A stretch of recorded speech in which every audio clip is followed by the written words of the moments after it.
Welcome to the deep dive. Today, we're going to be looking at lithium mining and global economics.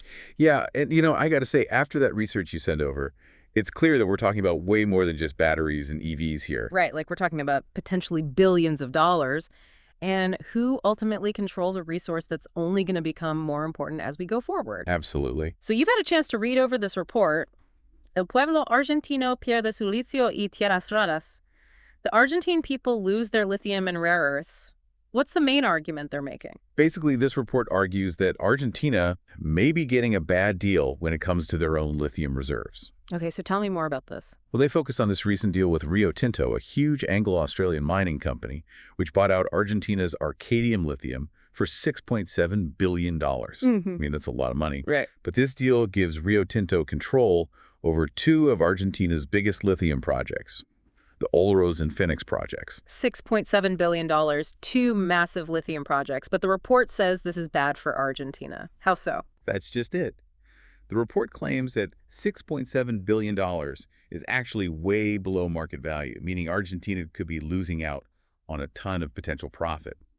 And to really show this, they compare Argentina to Chile and Bolivia, which have both declared lithium as a strategic resource and keep much tighter control over how it's extracted. So they're basically saying, hey, we've got something special here. We're not just going to give it away for nothing. Exactly. And that's where this idea of potential economic exploitation really comes into play. Because they link it directly to Argentina's history with the UK.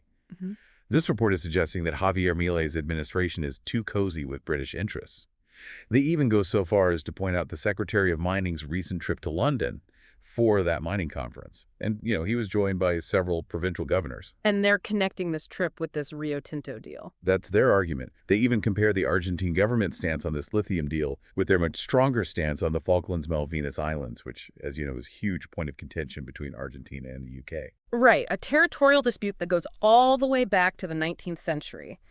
Argentina maintains their claim to the islands, while the UK still controls them. It's a touchy subject for sure. So this report is essentially suggesting there's a double standard here. Yes.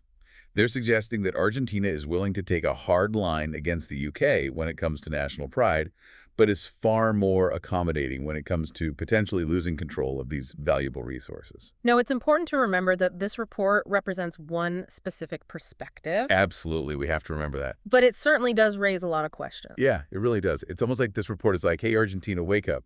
Remember what happened with your railroads.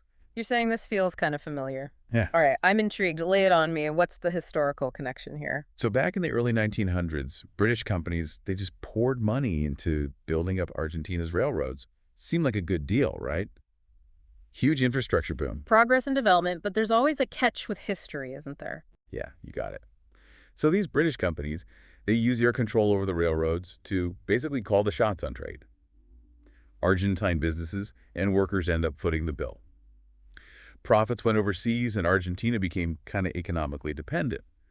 And that's the parallel this report is drawing with lithium.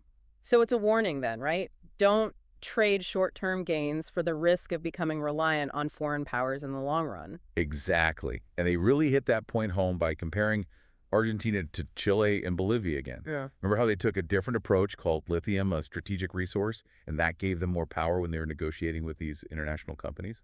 A more cautious approach then, maybe learning from past mistakes. You could definitely say that. Now, that doesn't mean that all foreign investment is bad. The report acknowledges that these mining projects can create jobs, boost local economies, and even lead to some valuable tech transfer for Argentina. So it's a complex issue with both potential benefits and drawbacks. Absolutely. And that's why this report stresses how crucial transparency is. Transparency in terms of how these lithium deals are being made and who actually benefits in the end. Exactly. They argue that the people of Argentina deserve to know what's happening to hold their government accountable. Okay, so more transparency, that's one thing. What else do they recommend? Well, they're also pushing for stricter environmental regulations. Which makes sense when you think about it. Lithium extraction, it uses a ton of water, right? And we're talking about a region already dealing with water scarcity. Right. And then on top of that, there's the potential for groundwater contamination, habitat disruption, all things this report brings up as serious issues. So it's about finding that balance, right? Yeah, The world needs lithium, but not if it comes at the cost of the environment. exactly. And that's where learning from those other lithium-rich countries could be really helpful.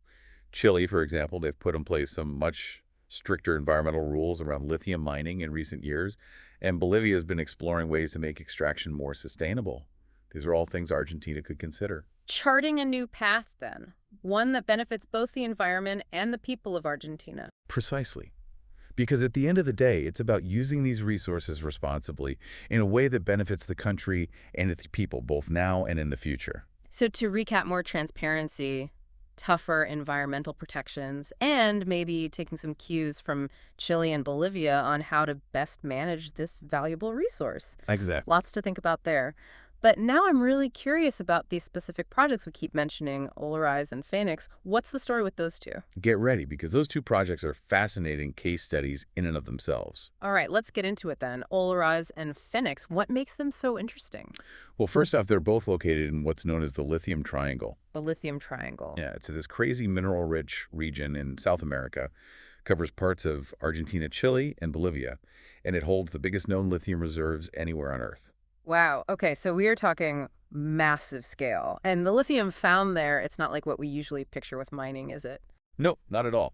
We're not talking about digging up rocks in a traditional mine. Yeah. Most of the lithium in the Lithium Triangle, it's found in brine, basically super salty water deep underground. Okay, so then how do they even get lithium from brine? That sounds tricky. It's a pretty wild process. They pump this lithium-rich brine up to the surface and into these massive shallow evaporation ponds. Then the desert sun does its thing, the water evaporates, and what's left is concentrated lithium salts. I can practically see the postcards now. Come for the breathtaking views of glistening lithium brine pools. Right. Must be something to see. But this whole process, it's not exactly environmentally friendly. I bet that's where those environmental concerns come in. Exactly. This report really emphasizes that extracting lithium from brine on a large scale uses a crazy amount of water, which is a big deal, especially in an already dry region like the Lithium Triangle. So you've got this double whammy of a water crisis in the region and this huge demand for a resource that needs even more water to extract.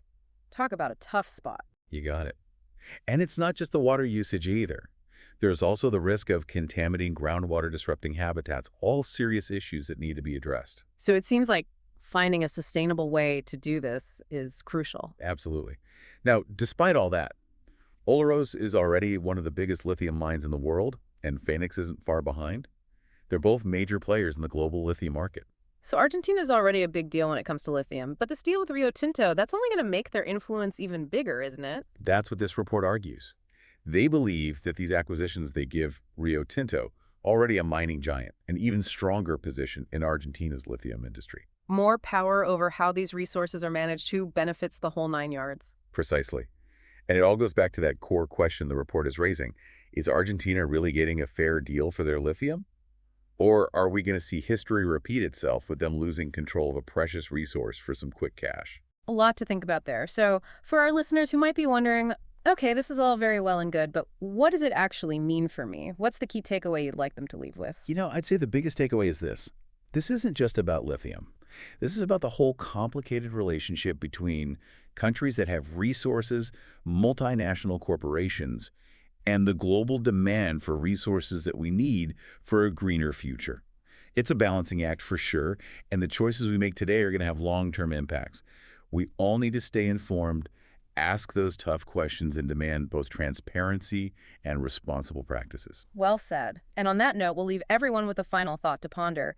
What would a future where resource extraction is truly sustainable and equitable actually look like? And what role can we all play in making that happen? Until next time, keep digging deeper and asking those crucial questions.